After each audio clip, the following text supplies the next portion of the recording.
Hello everyone, this is Eric with OzoneTCG. Today we're taking a look at a Tearlaments Therion deck list. This one is an early version devised by Sean.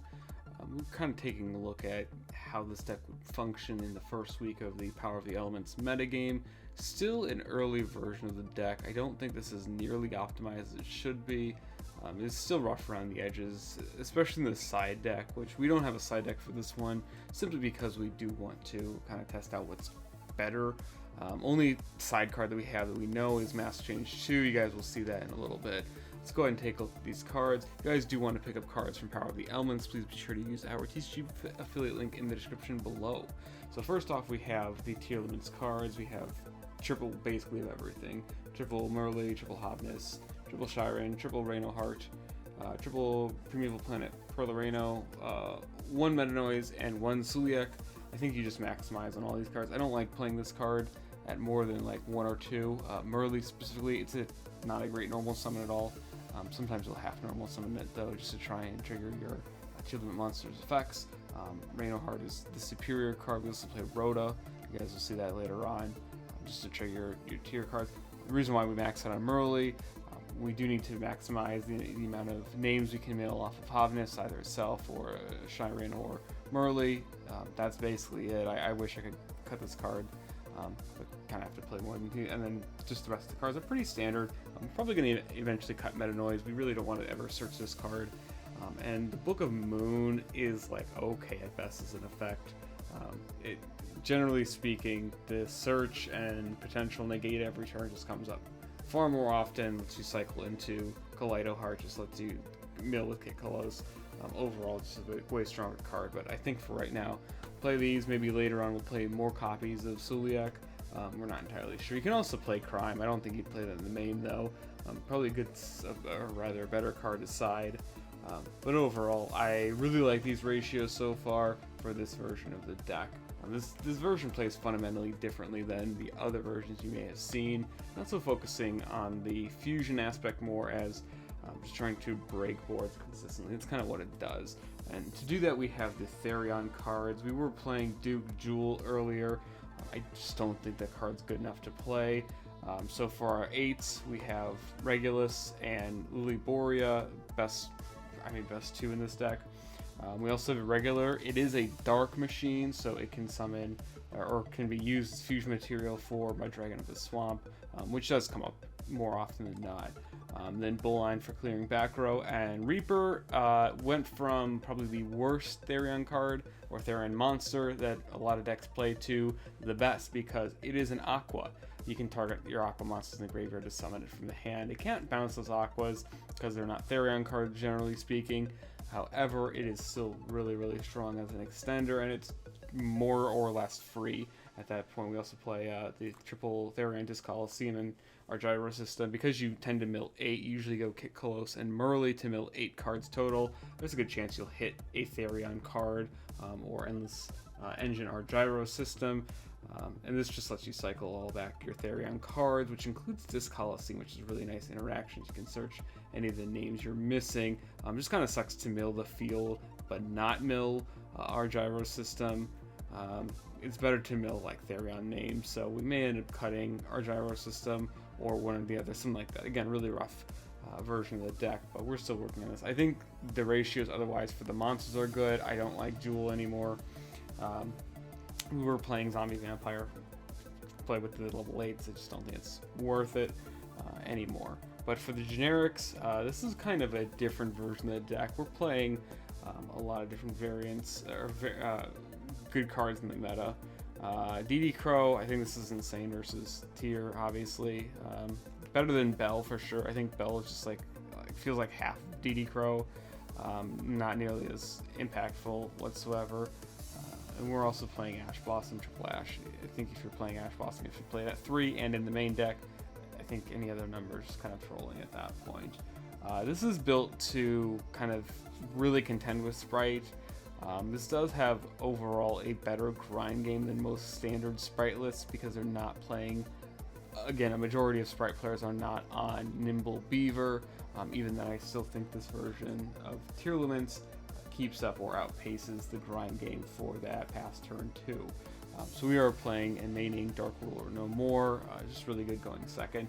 And honestly, if you're unlucky like I am, you'll lose a lot of die rolls and it comes in clutch. Then for the generics, just call by, you have to play this card until it's banned finally. It just lets you play through Crow or play through maybe 2 Crows. It does everything you want. Fantastic for the mirror, fantastic for Toad, functions like a budget DD Crow, or your 4th copy of DD Crow if they go Toad effect. And you don't have a monster in the field, you can just negate it from there. Or if you do have a monster, then you can negate it while they're trying to summon it back with Spright Elf. Good generic card. Terraforming, we played the two different field spells, so it comes in handy. In that case, this is an easy side out as well if we really wanted to. Rhoda, this is your 4th copy of Reinoheart. Also easy side out. I don't think you necessarily need the extra consistency in place of your power cards, especially like Super Poly, for example. But it's ultimately up to you, especially depending on your side deck, which you guys choose. And then Instant Fusion, probably one of the best one-ofs in the deck. Summon Kit Colossus, summon Mud Dragon. Summon Kit Colossus especially powerful, because at worst if they stop you, guess what? Next turn you go ahead, or at the end phase, you go ahead and mill 5. It's quite a good effect there. Because it's destroyed by a card effect. So that's the main deck here. We're going to go ahead and go into the extra. Again, side deck is going to be really dependent on your format or your competition or meta game, depending on if it's for regional, locals, YCS, or international championship. Really depends. We're going to start with the fusions here. We have 2 Kit Colossus and 1 Kaleido Heart. I think this is pretty standard. I don't really see a reason to play really any other ratios. I don't think you ever need the 2nd Kaleido Heart. You can actually summon it off of Kit Colossus after it was properly fusion summoned. Plays around Super Poly because it can't be used as fusion material, and triggers on special summon. They both do. Just really strong cards. Don't really think it's mandatory to play any more than these ratios. Maybe 3 Kit Colossus at the most, maybe in the future, but for right now, I think these are fine. We're going to say that these are fake Tearlaments fusions. They might as well say Tearlaments Dragostapelia. I think you need 2. That's to cycle with your Kit Colossus. These 4 cycle your entire engine. You can use Kit Colossus to summon Dragostapelia, and they just keep cycling each other. So you do need the 2 at the very worst. You only make 1. Hey, that's how it is. But I do think you absolutely need the 2 here. Same with Kit Colossus, like I said. Then Mud Dragon and Garura, ever since Garura's reveal, has been a very strong card. I don't think it's busted. As I've said before, it is a very strong card though, and you do need to play it if you're playing this deck, especially again because Super Poly exists. As Spright players continue to stay on the Toad train, Toad and Dupe Frog, you can normal summon a card or activate effect, they try and Toad or whatever, or just straight up go into Super Poly. So Dupe Frog will still miss timing if used for fusion summon. Summon Garura, plays through half the board. The double damage does not come up too often, but when it does, it is hilarious. A lot of people actually don't see that it does up to 3,000 damage in one attack. Really strong. And then Mud Dragon is for rank 4 options. It's a really good generic card. If you call Dark with this, say you summon it as your 2nd or 3rd monster, they can't Veiler or say Kit Colossus if you're able to if you have the materials for that. Also during the opponent's turn, you just call Dark in their draw phase. They can't Imperm, they can't Fairy Tail Snow, they can't Kaleido Heart your monsters, anything like that, or Dragostapelia. Really, really strong card. I wish I could play more. If it did a little bit more, it would definitely warrant that. And then, because we're playing Mask Change 2 in the side, I am playing Dark Logs, basically just for the mirror. If you're not playing Mask Change 2, don't worry about this card. You can play like El Shaddoll Wind instead. We're testing another version of the deck to play the Shaddoll cards, just to kind of play through the mirror a little more, because the mirror is very, very difficult to play. Really, really skill expressive. This deck is not easy to play. None of the variants are really. This version especially struggles really hard playing into the mirror. Really depends on generally who the better player is, and sometimes better mills. But it is really hard to play this deck. And then 2 Xyz here. Time Thief Redoer. I think everyone should be playing this if you're playing this deck. Card triggers all your Tearlament level 4s. Really, you're only summoning with Shyren and maybe Mud Dragon or Reinoheart. and then Abyss Dweller, that is for the mirror. Some, niche applications for rogue decks, not too many. Theoretically playable versus like Dragon Link, something like that. Really depends on how the rest of the meta shapes out. But this could easily be Baguska, depending, again, on your metagame, depending on what's being played.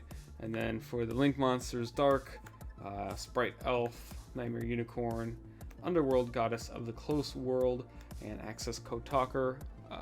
Every Tearlament deck should be playing this card, and probably every Tearlament deck should also be playing this if you're not playing like Mirror Jade. This is an out to Borrowland and Avermax, and otherwise, if you're not playing this card or Mirror Jade, you really don't have an out to them. They can beat over all your monsters, or they just can't be targeted by them whatsoever. One of the two, and I tend to like this card a lot more because it also stops like Spright Elf in the Spright matchup if they play Avermax. Also versus the mirror, you can negate Kaleido Heart and then just kind of keep it in there, stuff like that. Spright Elf, it's for Merly. Merly plus any other monster really makes this card. Revive Merly during the opponent's turn or during your main phase to mill 3. Hopefully get a monster that's basic utility, and then also prevents your monsters from being targeted by the opponent's card effects. Strong generic too.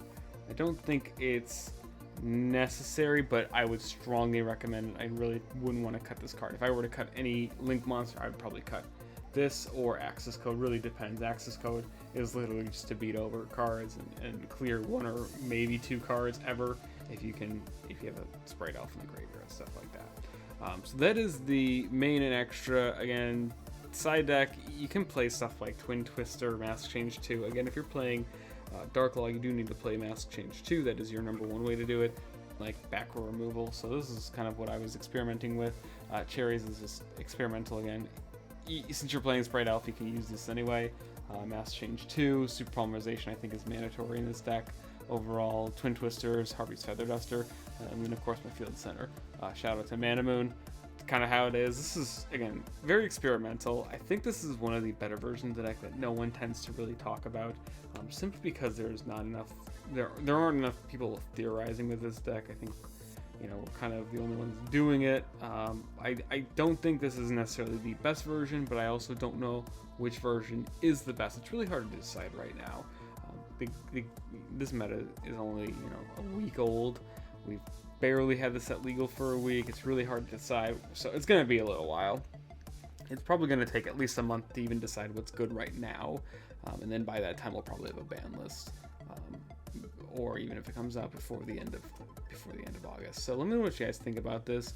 If you guys have any suggestions on what you would play differently, I really want to play a few more hand traps, at least in the side deck, something like Nibiru. I think Nibiru is very, very strong, especially in this deck, because theoretically if you have monsters in the field, you can still trigger them off Nibiru, since Nibiru tributes as an effect. Not entirely sure though. Really depends on how many more older combo decks like Dragon Link pop up.